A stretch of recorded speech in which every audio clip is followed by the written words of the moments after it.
20h passées de 2 minutes, un léger retard, toutes nos excuses. Et c'est l'heure du principal rendez-vous avec l'information sur la télévision du futur, TV Plus ce soir. Vous êtes le vendredi 10 mars 2017. Mais avant l'ouverture de cette session d'information, voici le sommaire. L'intérieur du pays, comme on l'évoque assez souvent, connaît des difficultés énormes en termes d'infrastructures sanitaires et d'accès aux soins.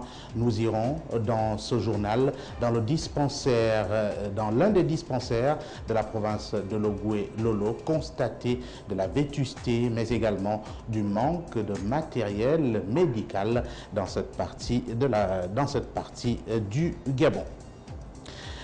On évoquera également d'autres questions liées aux travaux publics avec les directions provinciales qui se meurent, et d'ailleurs qui sont bien sûr mortes depuis belle lurette. Nous irons à Koulamoutou, chef-lieu de la province de Logoué-Lolo, pour constater ce qui arrive à la direction provinciale des travaux publics dans cette partie du Gabon. Des questions environnementales, il en sera également question dans ce TV Plus ce soir, avec la fin des travaux de l'atelier sur la convention de Minamata, un atelier qui visait en principe au lancement des activités dans cette convention qui vise en principe la maîtrise de l'utilisation par exemple des substances chimiques, à l'exemple du mercure, dans l'exploitation minière. Le volet dossier, lui, sera consacré une fois de plus aux tensions sociales que connaît le pays. La société civile gabonaise, conjointement avec les agents de Morel & Prom, ont tenu un point de presse ce matin au siège de Brent Forest.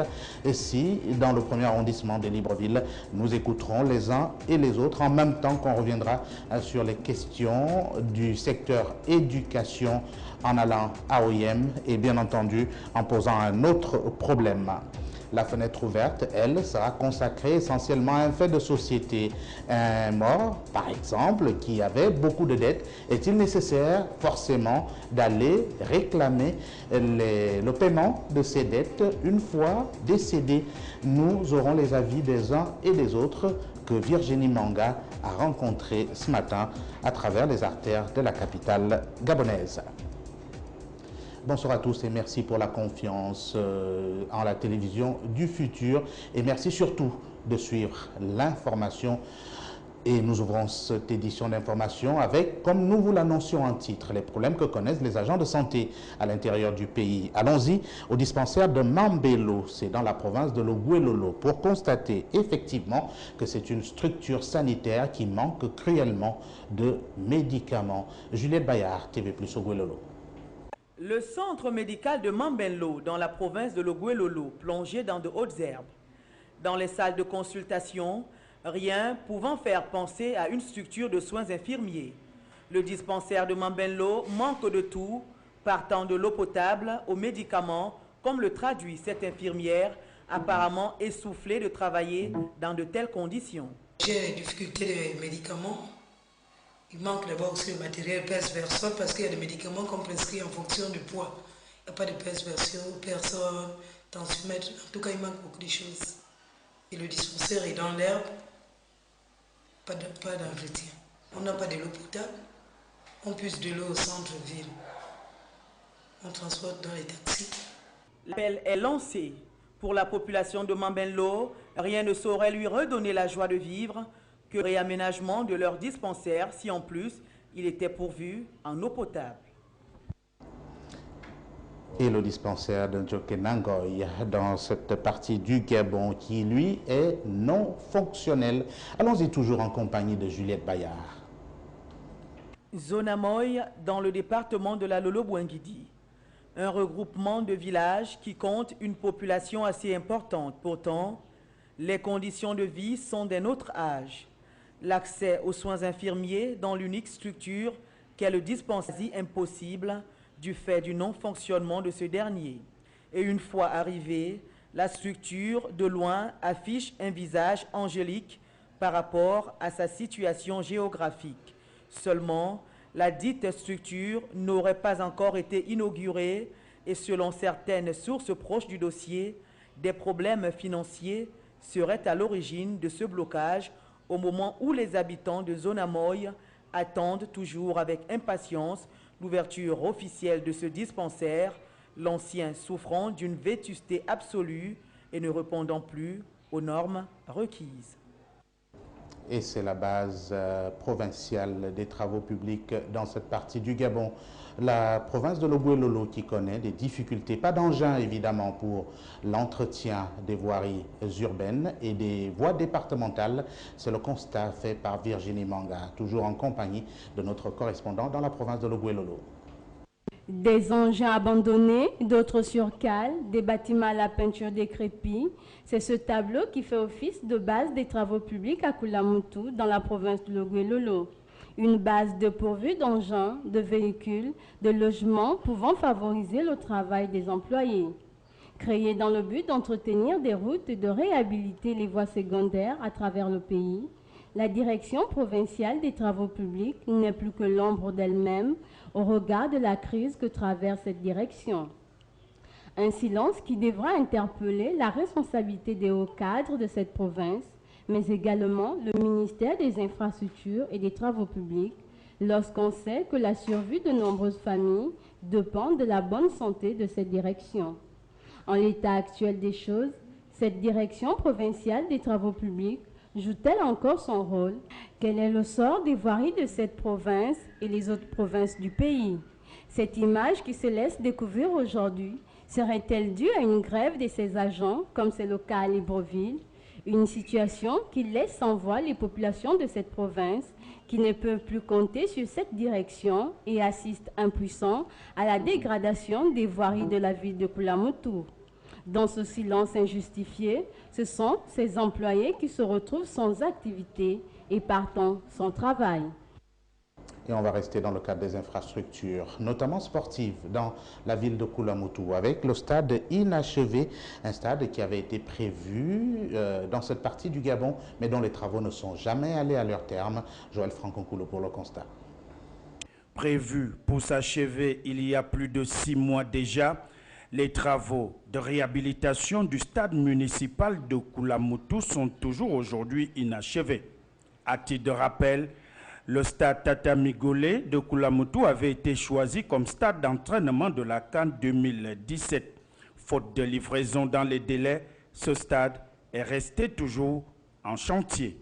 Le président de la Ligue provinciale de football, en visite sur ces installations, a déploré le retard. Ce retard-là ne nous favorise pas, mais cependant, essayez quand même de nous proposer une formule qui nous permet que, malgré votre travail, nous pouvons aussi jouer. Un retard qui a causé une fois encore le report de la tenue du championnat national de détection des moins de 17 ans que l'Ogooué-Lolo devrait abriter et qui vient finalement de s'achever du côté de Franceville.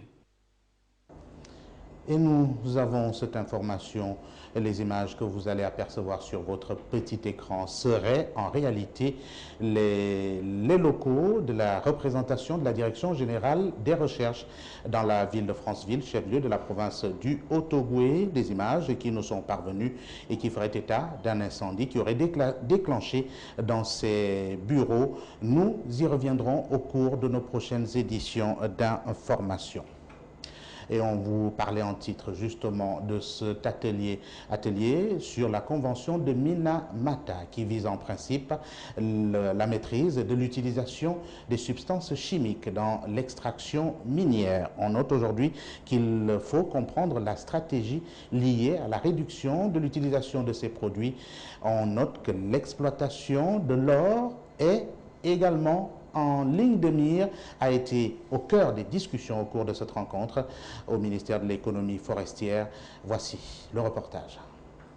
En tenant compte aujourd'hui de la convention de Minamata ratifiée par le Gabon, il faut néanmoins y percevoir une volonté de mettre au goût du jour les dangers liés à l'utilisation du mercure cette substance chimique mise à contribution, par exemple, dans l'extraction des minerais, l'or, parmi ces minerais.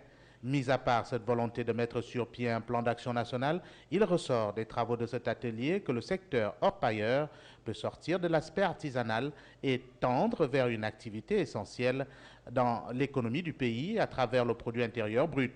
Il faut néanmoins, dans le souci de diversification de l'économie, prendre des dispositions en vue de parvenir à amoindrir les risques. L'orpaillage est un métier. Il n'est pas un métier vil. Il est aussi bien valable que le menuisier, le comptable ou l'administrateur.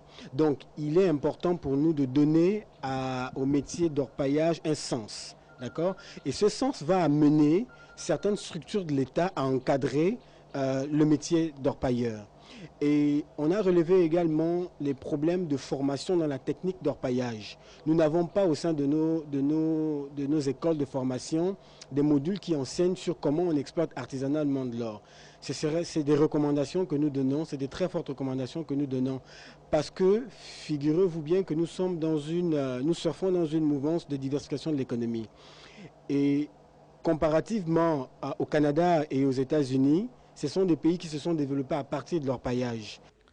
Cet atelier, qui a mis en avant l'identification des priorités, fait dire aux responsables du comptoir gabonais de collecte d'or qu'il y a beaucoup à faire pour rendre plus compétitive l'activité en mettant bien sûr en lumière les priorités aussi bien pour les acteurs que pour les bénéficiaires annexes. Nous avons constaté que les pratiques qui se font sont très anciennes dans un premier temps et dans un second temps nous avons relevé les difficultés que les artisans auxquels les artisans sont confrontés sur le terrain, notamment les difficultés de santé, les difficultés de sécurité et l'éducation, parce que plusieurs familles d'orpailleurs ont des enfants dans les camps d'orpaillage qui ne sont pas scolarisés par manque de structures d'éducation dans ces villages-là.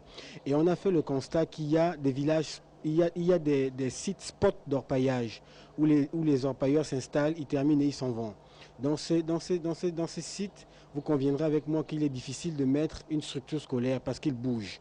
Mais il est identifié certaines zones tampons qui existent depuis il y a 30 ans, il y a plus de 30 ans. Donc ces zones-là ont besoin de pouvoir accueillir un certain nombre de structures. En clair, ce qui ressort ici, c'est la mise en route de la reconnaissance du secteur comme un secteur essentiel qui a bien besoin d'une dynamisation dans toute la chaîne, de l'extraction à la chaîne de vente. Et c'est bien les travaux de cet atelier qui se sont achevés plusieurs heures après les travaux en plénière. Nous avons ce reportage qui retrace ici les recommandations prises au sortir des 10 travaux. Il y a eu des échanges fructueux pendant 3 jours sur la convention de Minamata relative à l'utilisation du mercure dans l'activité d'extraction des minerais. Mais il y a surtout eu des recommandations issues des 10 travaux qui confirment la volonté des experts pour la mise en œuvre d'un plan en vue du respect des termes de cette convention. Recommandations parmi lesquelles prendre en compte de manière effective les préoccupations pour parvenir à une meilleure campagne d'information, d'éducation et de communication pour prévenir les expositions au mercure. Tenir compte de la nécessité de mettre en place un laboratoire de contrôle des produits contenant ou à base de mercure. Former des spécialistes de la santé à impact sanitaire du mercure. Former des formateurs des orpailleurs. Former les orpailleurs en établissant la prévalence par tranche d'âge des populations sur site aptes à suivre ces formations. Les autorités conscientes de la situation entendent prendre en compte les résolutions de cet atelier qui ouvre ainsi la voie à la redynamisation à proprement parler du secteur mine qui impose une certaine tenue en termes d'activité sur le terrain. Je me réjouis de l'identification des actions nécessaires à considérer en route du plan d'action auquel vos travaux ont abouti. Ce dont je ne pouvais d'ailleurs pas douter au regard de la qualité de participants que vous êtes. Ce plan d'action est lui-même intégré dans le processus global d'élaboration du plan de mise en œuvre de la Convention de Minamata. Il est un des indicateurs sur lequel les partenaires au développement vont s'appuyer pour apprécier les efforts consentis pour chaque État partie, en l'occurrence le Gabon, pour le respect de ses obligations contractuelles vis-à-vis de cette convention. L'appui des bailleurs de fonds internationaux, des partenaires au développement et les organismes de protection des écosystèmes et de l'environnement de plusieurs milliers de dollars devrait en principe donner des chances au Gabon, avec un peu de sérieux, de booster le secteur et en faire profiter au plus grand nombre. On parle de questions de sécurité alimentaire. On peut observer à travers la ville de Libreville la vente du pain. Le pain qui reste un aliment de consommation directe, qui ne nécessite aucun traitement avant sa consommation, bien sûr, tant qu'Ulrich Mungengi a pu le constater. Vous allez comprendre pourquoi dans ce reportage. Exposée de plus en plus dans un environnement poussiéreux, la baguette de pain, très prisée par les ménages, pose aujourd'hui un problème de santé publique. Car contrairement à certains aliments comme le piment, les légumes ou bien d'autres, qui passent nécessairement par des étapes, notamment le nettoyage avant la consommation, le pain, lui, est un produit prêt à la consommation. Une consommation qui pourrait engendrer des dysfonctionnements dans l'organisme du fait de la présence de la poussière, ici, nocif sur ce produit. Une situation bien connue des populations. Le pain, il est exposé. Il y a la poussière un peu partout. Je laissais cadre du 12 et lorsque j'arrive, j'ai vu le confort, un peu comment les pains étaient et comment la distribution des pains se faisait avec des gants. Au moins, les pains étaient dans un endroit un peu stable, propre, sécurisant. Pas comme ici, c'est vrai. Bon, nous, comme Africains, nous ne voyons pas aussi les dangers qui sont juste autour de nous parce que les vendeurs de pain sont là, ils font leur commerce. Mais sans oublier qu'il y a d'abord un danger. Le danger est lequel? Il y a des voitures qui sont en pleine circulation, il y a la poussière un peu partout, il y a des constructions, des voies qui se font. Ces commerçants, bien que conscients du danger auquel sont confrontés ces consommateurs, disent ne pas avoir d'autre alternative. Nous sommes à plein air. Que voulez-vous? Les clients se plaignent, mais ouais, nous mettons nos couvrants avec du plastique. Là aussi, nous avons aussi des parasols pour essayer de couvrir. Lorsque les conditions seront meilleures, seront favorables, nous allons améliorer. Les agents de la mairie passent régulièrement puisqu'il faut y aller au recouvrement. Ce sont eux les autorités, bon, ils n'avaient qu'à prendre les responsabilités. Les vendeurs ambulants de pain et autres aliments de consommation directe exercent en toute quiétude ici, car les services d'hygiène peinent à matérialiser leur action de surveillance et de sanctions sur le terrain. Abordons maintenant la page dossier de ce TV Plus Soir, consacrée toujours au front social. Et c'est ce matin au siège de Brent Forest où se sont réunis les membres de l'Organisation nationale des employés du pétrole et ceux de la société civile gabonaise.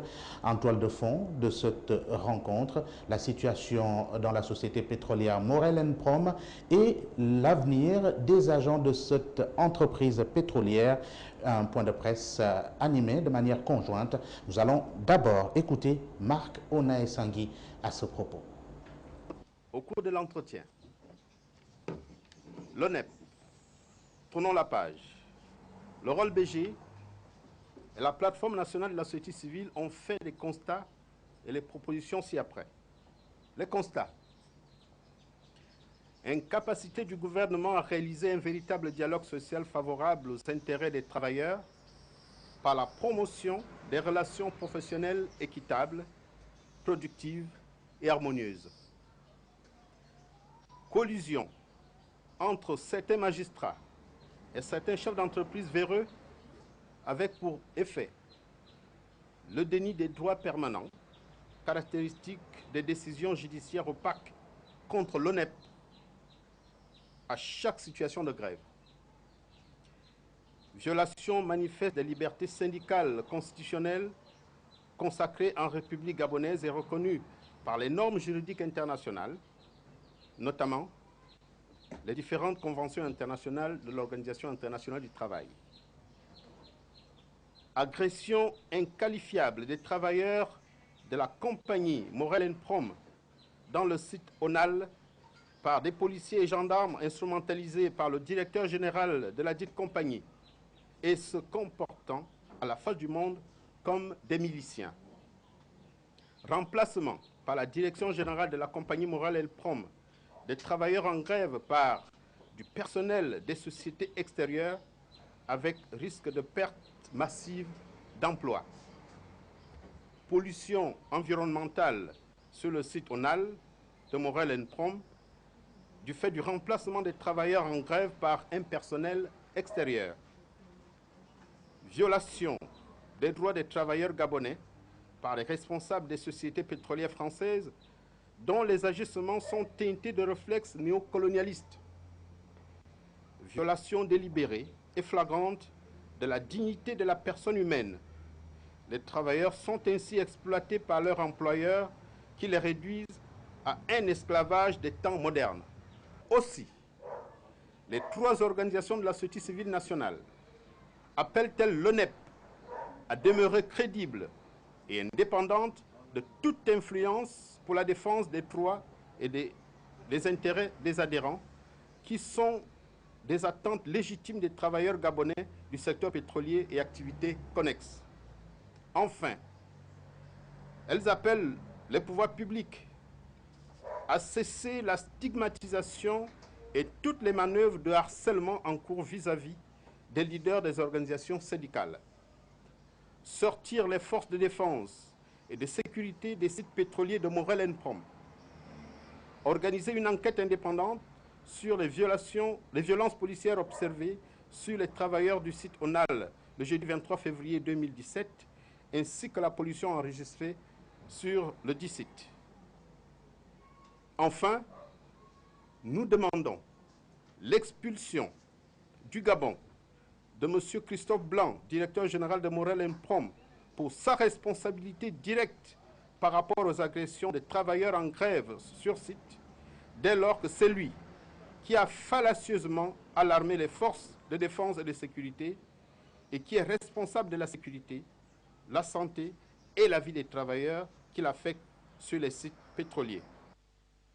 Au menu de cette rencontre, il a également été question de la reconduction pour 5 ans de la session à Veolia, une nouvelle session de 5 ans de la Société d'eau d'énergie du Gabon, une société qui peine à satisfaire les populations librevilloises et bien entendu de l'intérieur du pays puisque les plaintes sont nombreuses, une situation que les membres de la société civile fustigent aujourd'hui. Le reportage est signé Juliette Bayard. Le groupe français Veolia, représenté au Gabon depuis plusieurs années, est spécialisé dans le traitement et la distribution de l'eau, entre autres, fait désormais face au rejet de la population gabonaise qui accuse une absence d'eau potable dans les ménages. Veolia, en fin de contrat en juin prochain, est avant terme reconduit pour 5 ans. Au cours du point de presse animé au Brent Forest, la précipitation sur cette reconduction était inévitable. Ce que nous voulons aujourd'hui, c'est que s'il y a un renouvellement du contrat, mais qu'il y ait en même temps un appel d'offres. Et qu'on voie dans quelle mesure ceux qui n'ont pas pu tenir pendant 20 ans, qui n'ont pas pu servir au peuple gabonais les services conséquents, puissent être retenus parce qu'ils auront mérité d'être là. Et au cas contraire, qu'une autre société qui pourrait mieux faire puisse prendre le contrat. C'est un peu ce que nous disons. Mais là, le gouvernement est en train de jouer au chat et à la souris avec la France. Le peuple gabonais n'y est pour rien là-dedans. Le peuple gabonais est floué dans la simple mesure où le gouvernement lui-même reconnaît que le peuple gabonais a payé ce qu'il n'a pas consommé. Aujourd'hui, Libreville, qui a moins de 600 000 habitants, ne peut pas être alimenté à 100% en eau et en électricité. Mais allez-y comprendre.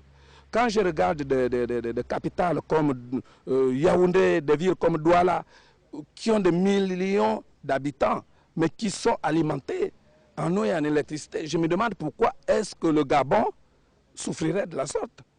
L'eau, source de vie, reste une préoccupation pour bon nombre de Gabonais, même si de temps à autre, les autorités compétentes tentent de rassurer les principaux consommateurs qui attendent toujours la matérialisation des promesses gouvernementales sur la question. Et dans le secteur éducation, on le sait, la crise s'enlise davantage et les parents qui aujourd'hui se plaignent des notes attribuées à leurs enfants, ou du moins des moyennes trimestrielles attribuées à leurs enfants avec quelques matières plutôt que de toutes les matières, une situation inconfortable. Et nous allons écouter quelques-uns d'entre eux dans ce reportage.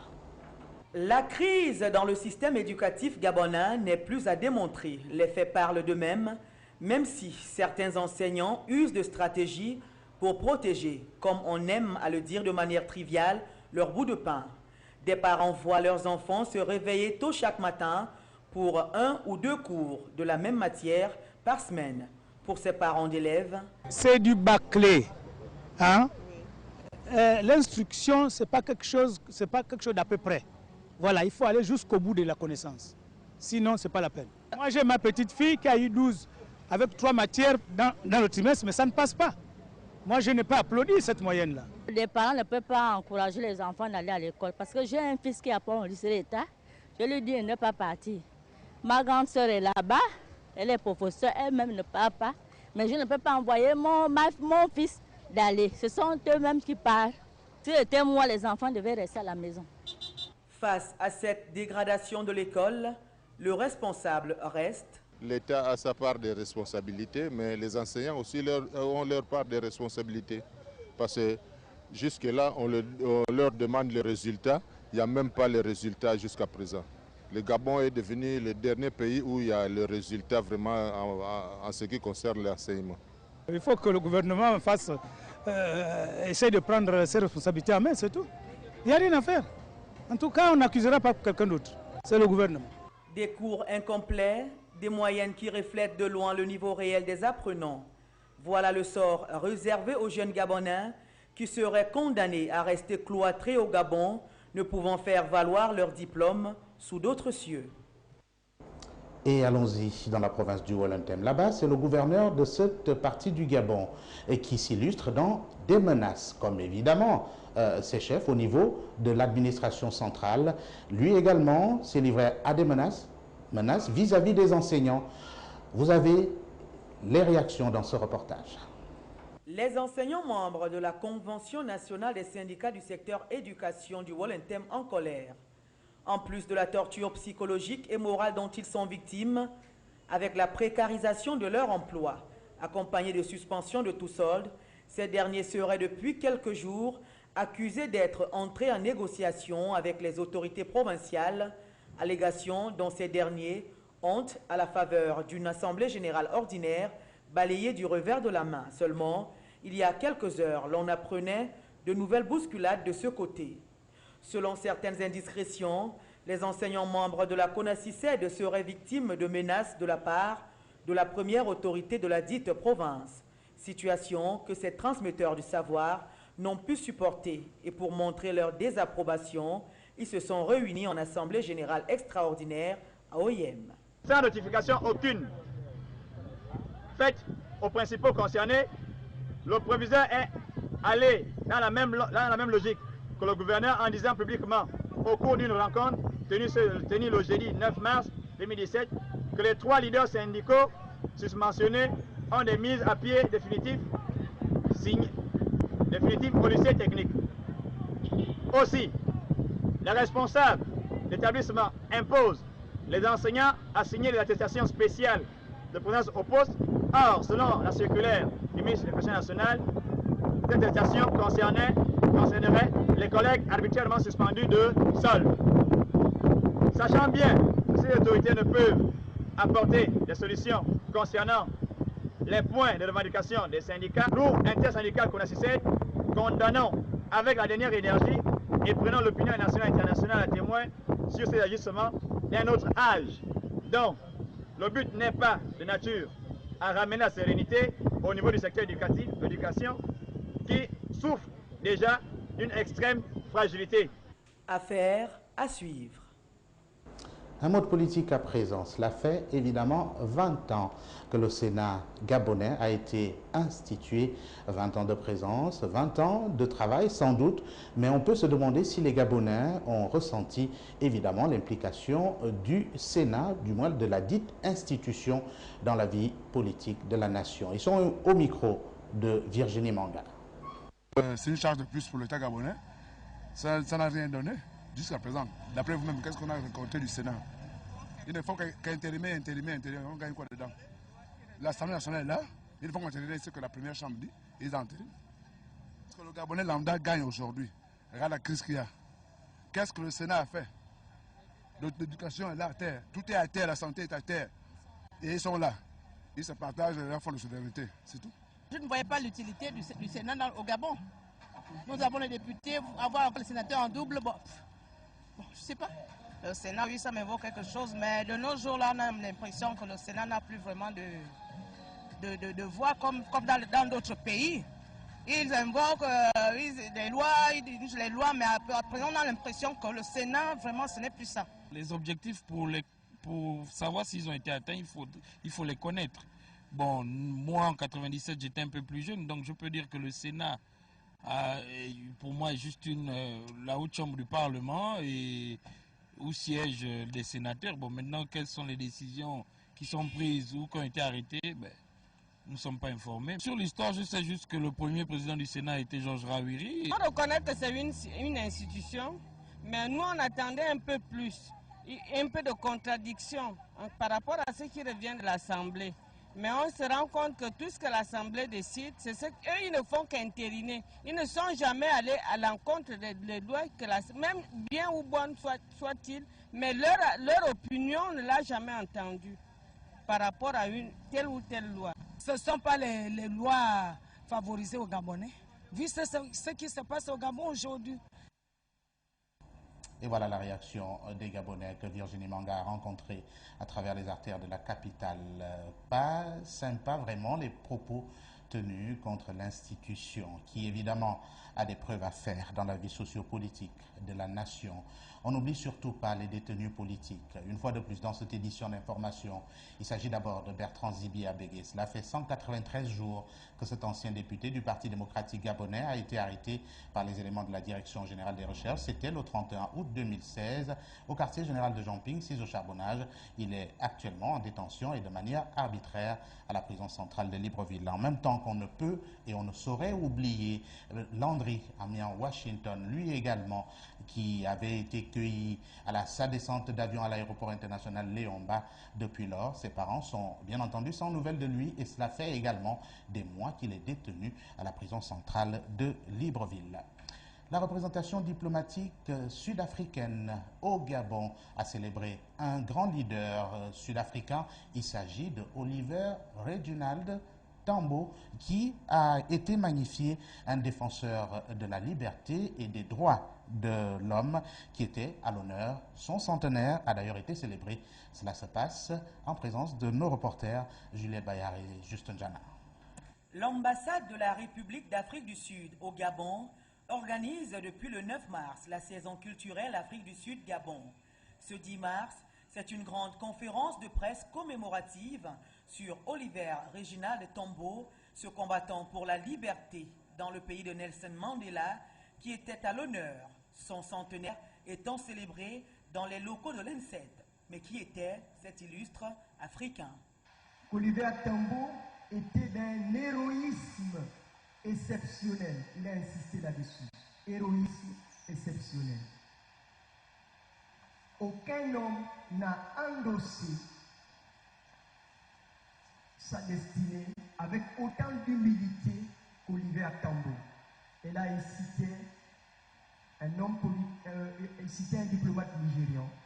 Aucun homme n'a endossé sa destinée avec autant d'humilité qu'Oliver Tambo. Des invités de calibre à cette conférence de presse, le ministre des Arts et de la Culture sud-africain et le recteur de l'université Omar Bongo, qui ont présenté la coopération entre les universités des deux pays. L'université Omar Bongo En matière de coopération internationale, est en relation avec un certain nombre d'universités sud-africaines, dont principalement l'université de Stellenbosch. Et il vous souviendra, peut-être à cause de votre âge, vous ne vous souvenez pas, mais en 1991, c'est l'université Omar Bongo qui a accueilli celui qui deviendra le président Nelson Mandela. Cela veut dire que nous avons une tradition de relations avec l'Afrique du Sud, qui sont des relations universitaires, et c'est dans ce cadre-là qu'il nous revenait, dans le cadre de la semaine culturelle d'Afrique du Sud, de recevoir et d'organiser une conférence qui a été prononcée par monsieur le ministre sud-africain de la Culture. About cementing our relations really between South Africa and Gabon. Il s'agissait de renforcer nos relations entre l'Afrique du Sud et le Gabon. Nous avons plusieurs étudiants gabonais qui ont étudié en Afrique du Sud et nous sommes désolés, mais nous en avons volé quelques-uns. Oliver Reginald Tambo, l'un des ennemis premiers de l'apartheid, qui au départ était un enseignant, avait fait entendre sa voix pour la libération de son pays. Il mourut le 24 avril 1993 dans son pays natal. Et voilà pour la cause des grands hommes qui rappellent toujours les bienfaits à ceux des vivants qui doivent pérenniser leurs actions une fois partis. En même temps qu'on peut s'interroger dans la traditionnelle fenêtre ouverte, doit-on nécessairement rembourser les dettes d'un disparu? Des parents disparus, doit-on nécessairement rembourser leurs dettes? Virginie Manga a recueilli quelques avis. Devoir de l'argent à quelqu'un reste le fait le plus observé chez les êtres humains, et ce, quelle que soit la relation. Mais lorsque survint la mort, doit-on rembourser les dettes des parents défunts? D'aucuns ont répondu par l'affirmative. Nous devons les rembourser parce qu'une dette doit se rembourser. Si ce parent laisse les enfants fonctionnaires, obligatoirement, vous devez rembourser la dette. Si par exemple, il a pris un crédit pour construire la maison et par malchance, il décède, les enfants se doivent de rembourser cette dette. Tandis que pour d'autres, tout dépend des moyens et de l'éducation de chaque famille. Ça dépend de la personne. Moi, je peux accepter rembourser, l'autre peut ne pas accepter rembourser. Bon, maintenant, si on est en capacité de rembourser, on rembourse. Et si on ne peut pas rembourser, on ne peut pas rembourser. Pour d'autres encore, lorsque les enfants ne peuvent pas rembourser cette dette, c'est à l'État de décider. C'est normal. On est un pays de droit. Hein. Ça veut dire que la loi règle tout. Il faut que le monsieur qui est débiteur doit aller au tribunal, le tribunal va trancher. Pour faciliter l'ascension du défunt vers le Seigneur, il est conseillé de rembourser leurs dettes. Normalement, on doit rembourser si on connaît bien qu'il a une dette à rembourser. Ou que la dette là ne lui suit pas là-bas. Pour lui faciliter aussi là où il est parti. Sinon, la dette là est toujours là. Rembourser les dettes devrait être un principe de vie, en ce qu'il permet à chaque individu de vivre sans obligation et mourir sans regret. Mais ne dit-on pas que les dettes font vivre plus longtemps? Êtes-vous de cet avis? À chacun d'apporter sa contribution dans ce débat qui doit être plutôt vif dans les ménages librevilleois. L'information, c'est également à l'étranger. Parlons de cette attaque, l'attaque contre la base militaire de Bouli Kessi, revendiquée par l'organisation djihadiste Jihad Gali. Et selon une agence mauritanienne de presse, l'attaque a coûté la vie à 11 militaires maliens et revendiquée par ces djihadistes, notamment l'un des représentants Jamaat Nasser al-Islam, et elle est issue de la fusion récente de plusieurs groupes terroristes actifs dans le Sahel. On note que l'attaque de cette partie du Mali survenue dans le centre du pays, près de la frontière avec le Burkina Faso, est la première opération officiellement revendiquée par cette formation, quelques jours à peine après l'annonce de sa constitution par les agences de presse mauritaniennes. En Côte d'Ivoire, cette fois, on parle également des disparus dont le procès s'est poursuivi cette semaine avec l'audition de plusieurs accusés confrontés à la présentation de vidéos du rapt ayant coûté la vie à 4 expatriés lors de la crise post-électorale. Les disparus du Novotel, comme on les appelle, la salle d'audience du tribunal de Yopougon ne désemplissait pas pour la poursuite des auditions des 10 prévenus accusés d'avoir participé à l'enlèvement, à la séquestration et à l'assassinat de ces 4 expatriés. C'était précisément le 4 avril 2011. Stéphane France Diripel, alors directeur du Novotel d'Abidjan, Yves Lamblin, directeur général du géant ivoirien Sifka, et ses collaborateurs béninois Raoul Adossi et malaisien Chelia Padian. Face à la famille de l'ancien directeur du Novotel, dont le corps n'a jamais été retrouvé, les débats se sont focalisés sur la présentation de plusieurs vidéos filmées lors du rapt des 4 victimes le 4 avril 2011 en pleine bataille d'Abidjan. La page sport de CTV+, ce soir, nous allons parler du président de la Ligue de handisport de l'Estuaire et qui est sorti de son silence au cours d'un point de presse organisé ce matin. Il monte au créneau justement pour fustiger le comportement du président sortant, Lionel Bakita, qui fait tout pour se maintenir à la tête de cette fédération. Explication. Vu que depuis la création de la FEGOF, il n'y a jamais eu la tenue d'une seule assemblée ordinaire pour débattre de la vie de l'organisation, seulement les AG électives. Vu le manque de communication du fédéral qui décide d'organiser l'AG élective le 26 mars 2017 sans la notification officielle ni avis de publication dans la presse. Vu que les athlètes et autres membres parasport ne se retrouvent plus dans la politique unilatérale actuelle du fédéral, vu que le fédéral gère la FEGOF comme un bien personnel. Nous, clubs et associations affiliées à la FEGOF de la Ligue de l'Estuaire, décidons ce jour que nous ne voulons plus du mode de gestion de M. Bakita Lionel à la tête de notre fédération gabonaise omnisport para handicapé, caractérisée par une gestion scrabuleuse en violation stigmatique de nos statuts. Le présent point de presse est organisé pour attirer l'attention du ministère de la Jeunesse et des Sports sur la crise actuelle, exigeant le respect des statuts et leur application. Nous disons à Madame le ministre que la FEGOF, jusqu'à ce jour, n'a pas de siège et demandons de bien vouloir mettre de l'ordre dans la FEGOF en écoutant les parties concernées. Et voilà pour cette fédération. Ainsi prend fin ce TV+ ce soir, mais avant la boucle complète de ce TV+ ce soir, voici la page éphéméride et la citation du jour. L'esprit est ce qu'il y a de plus bête au monde, c'est de Maxime Ducamp. Le proverbe du jour, le voici. C'est un aveugle qui en conduit un autre, forcément, et même celui qui ne l'est pas. Demain, nous serons le samedi 11 mars 2017, nous serons dans le 70e jour de l'année. Nous en restera 296 avant l'an 2018 et nous serons presque à la fin de la 10e semaine. Les prénoms à fêter dès demain, c'est bien tous ceux ou toutes celles qui portent pour prénom Rosine, Eloge, Yann, qui méritent un sourire ou un cadeau. C'est à vous de choisir, juste pour leur permettre de se reconnaître important auprès de vous. Et ce communiqué de la Direction générale de TV+ au compteur 2724 jours que le ministère de la Communication séquestre le matériel de TV+, et ce depuis l'élection présidentielle du 30 août 2009 à 17h.